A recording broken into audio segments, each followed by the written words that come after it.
పశ్చిమ గోదావరి జిల్లాలో ఆ పంట రైతులకు కాసులు కురిపిస్తోందట. గతంలో ఇతర రాష్ట్రాల నుంచి దిగుమతి చేసుకున్న అదే పంటను ఇప్పుడు పశ్చిమ రైతులు అదే రాష్ట్రాలకు ఆ పంటనే ఎగుమతి చేస్తున్నారు. తుఫాన్ల కారణంగా ఆయా రాష్ట్రాలలో పంట పాడవడమే కారణమంటున్నారు సాగుదారులు.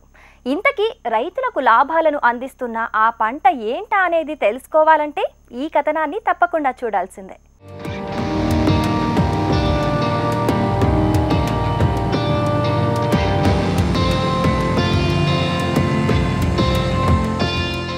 పశ్చిమ గోదావరి జిల్లాలో గత ఏడాది వరకు తమిళనాడు రాష్ట్రం నుంచి పుచ్చకాయలు దిగుమతి అయ్యేవి.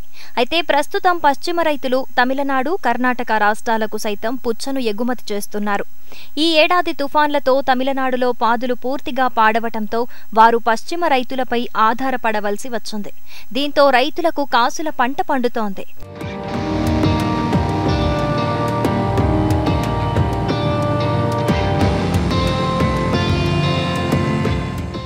జిల్లాలోని మెట్ట ప్రాంతాలు, గోదారిలంక గ్రామాల్లో 4700 ఎకరాల్లో పుచ్చ సాగు చేస్తున్నారు రైతులు. ప్రస్తుతం పంట కోత దశకు చేరుకుంది. అయితే ఇప్పటికే పుచ్చకు డిమాండ్ పెరగటంతో వివిధ ప్రాంతాల వ్యాపారులు, తాడేపల్లిగూడెం బ్రహ్మానందరెడ్డి మార్కెట్ హోల్సేల్ వ్యాపారాలు జిల్లాలోని పుచ్చ రైతులకు అడ్వాన్సులిచ్చి ముందుగానే బుక్ చేసుకున్నారు. దీంతో ఇక్కడి పుచ్చకు ఏమాత్రం డిమాండ్ ఉందో అర్థం చేసుకోవచ్చు. నేను పుచ్చపాదులు సాగు చేస్తూ ఉంటాను. తమిళనాడు, కర్ణాటక రాష్ట్రాలలో గత వరదల వల్ల పంటలు దెబ్బతిన్నాయి. దానివల్ల మాకు అక్కడి నుంచి వచ్చింది సరుకు. ఇప్పుడు ఐటీ దెబ్బతినడం వల్ల మాకు ఇప్పుడు ఇక్కడి నుంచి మేము అక్కడికి ఎక్స్పోర్ట్ చేస్తున్నాం. టన్ను వచ్చేసి ఇప్పుడు ప్రజెంట్ ఇది వరకు అయితే 20,000 దాకా ఉండేది. ఇప్పుడు మామూలుగా 4 పక్కల కాయ రావడం వల్ల 14,000, 13,000 ఉండేది. దానికి మాకైతే మాత్రం గిట్టుబాటు ధర పర్వాలేదు, బాగానే ఉంది. రేపు నుంచి వచ్చేది వేసవి సీజన్ కాబట్టి ఇంకా కొంచెం రేటు పెరుగుద్దని మేము అనుకుంటున్నాం. దిగుబడి కూడా ఇంకా బాగుంటాయండి రేపు నుంచి. వరదల వల్ల అక్కడ పోతం వల్లనే ఇక్కడికి మనకు బాగుంది అనుకుంటున్నాం.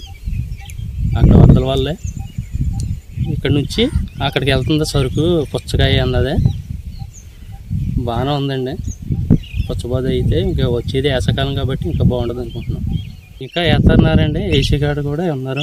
పుచ్చబాదులు ఇంకా పెడుతున్నారు కూడా. ఇప్పుడు కాయ కూడా 7 గిట్టుబాటు ధర బాగానే ఉంది. సైడ్ నుంచి మనం ఎక్స్పోర్ట్ దింపుకునే వాళ్ళం. అక్కడ అలాంటిది ఇక్కడి నుంచి ఇతర రాష్ట్రాలకు మనం ఎక్స్పోర్ట్ చేస్తున్నాం. ఢిల్లీ దాకా కూడా వెళ్తుంది సరుకు. ఇక్కడి నుంచి ఎత్తారు, మాసేలోనే ఎత్తారు 4-5 లోడ్లు ఇక్కడి నుంచి. ఢిల్లీ, కలకట్టా కూడా వెళ్తుంది. రానున్న రోజుల్లో ఇంకా ఎండాకాలం వస్తుంది కాబట్టి ఇంకా రైతులకి బాగుంటుందని అనుకుంటున్నాను నేను. ఈ వ్యవసాయం ఇంకా పండాలి బాగాను అని చాలామంది రైతులు వేసుకోవాలని కోరుకుంటున్నాను.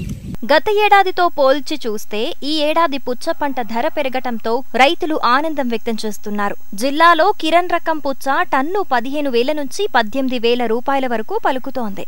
తాడేపల్లిగూడెం, నల్లజర్ల, ఉంగుటూరు, నిడదవోలు, ఏలూరు మండలాల్లో కిరణ్, సుప్రీత్ రకాలను సాగు చేస్తున్నారు రైతులు. అయితే జిల్లాలో తుఫానుకు ఇతర వాణిజ్య పంటలు పూర్తిగా దెబ్బతిన్నాయి. దీంతో మెట్ట రైతులు వాటి స్థానంలో పుచ్చ సాగు చేశారు. పుచ్చలో పరిశోధన దశలో ఉన్న మందార్ రకం కూడా ఇక్కడ సాగు చేయటం విశేషం. ఈ రకానికి మార్కెట్లో గిరాకీ ఎక్కువగానే ఉంది.